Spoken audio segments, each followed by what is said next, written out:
Good morning, everybody. Thank you for being here with us. We're on Highway 60 in the Willow Oak area of Polk County. Willow Oak is just west of Mulberry, Florida.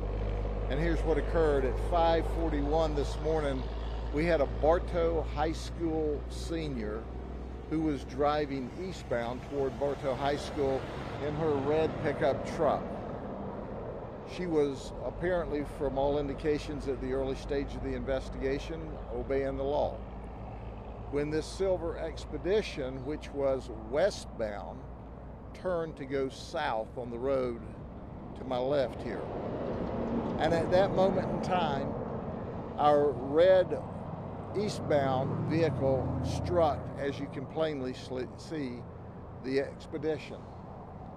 There were 7 people in the Expedition. 4 of them were ejected. It was obvious they weren't wearing seat belts. 2 of them landed in the road. 2 of them landed in the wood line. They were significantly injured. Our 18-year-old graduating high school senior was significantly injured as well. She and 1 other person were airlifted to Tampa General Hospital. 5 were transported by ground ambulance to Lakeland Regional, where they're being treated, and 1 of the deceased was here on scene until being removed just a few minutes ago. From every indication early on, the Silver Expedition was picking up some of his team. They worked in construction, and he just apparently failed to see this red pickup truck. It's a horrible crash. We have now the 2nd fatality that's died at Lakeland Regional. So we've got 2 deceased, and the others are in various conditions from stable to critical. There's a possibility a 3rd may die as a result of their injuries. That one is in emergency surgery right now. So this was a horrible day for one group of people to start their work day, and one young lady who was trying to get to Bartow High School for school today as she neared the end of her high school education and was to graduate, I think, on the 17th of May. Are there any questions?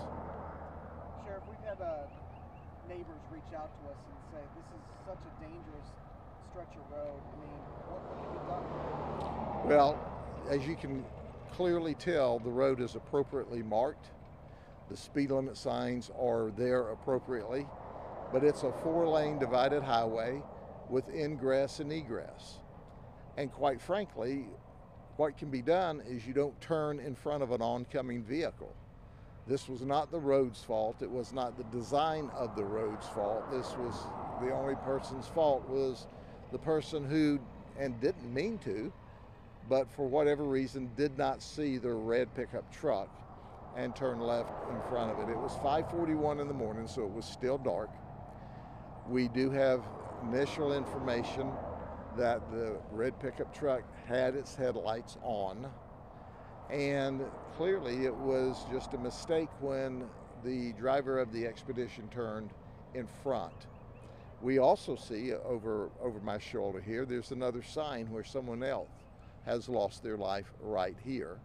A friend of mine lost their life on the next block down on Highway 60, but once again, it's not the road fault, it's the driver's fault. Obviously, injuries are the biggest concern at this point, but as far as charges, will anybody face charges? Is the driver of this SUV, I'm sorry if you already said it, deceased or has injuries? Well, we're still determining exactly who the driver is and what seat they are in. But once again, it's early in the investigation, but initially, and I underscore initially, it appears that this driver will be charged with violation of the right-of-way because he turned left in front of this young lady. And once again, there's a lot of investigation because we've got to put each person back in the exact seat that they were in.